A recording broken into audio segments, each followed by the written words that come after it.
This is another African tale called Why the Sun and Moon Live in the Sky. Many years ago, the sun and water were great friends, and both lived on the earth together. The sun very often used to visit the water, but the water never returned his visits. At last, the sun asked the water why it was that he never came to see him in his house.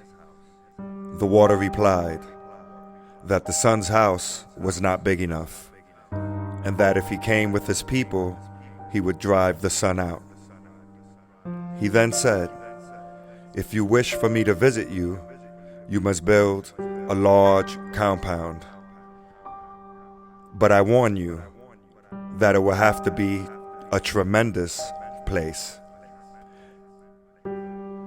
as my people are very numerous and take up a lot of room." The sun promised to build a big compound, and soon afterwards he returned home to his wife, the moon, who greeted him with a broad smile when he opened the door. The sun told the moon what he had promised the water, and the next day commenced building a huge compound in which to entertain his friend. When it was completed, he asked the water to come and visit him the next day.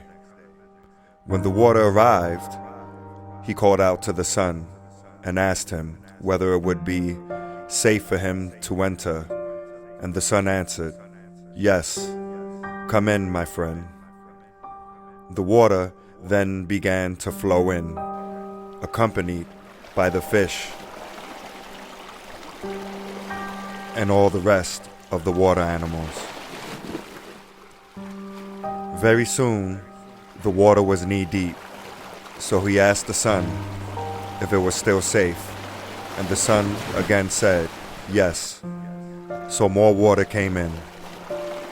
When the water was level with the top of a man's head, the water said to the sun, "Do you want more of my people to come?" And the sun and moon both answered, "Yes," not knowing any better. So the water flowed on until the sun and moon had to perch themselves on the top of the roof. Again, the water addressed the sun, but receiving the same answer, and more of his people rushing in, the water very soon overflowed the top of the roof, and the sun and moon were forced to go up into the sky, where they have remained ever since. This is Liquid Light. Thank you for listening.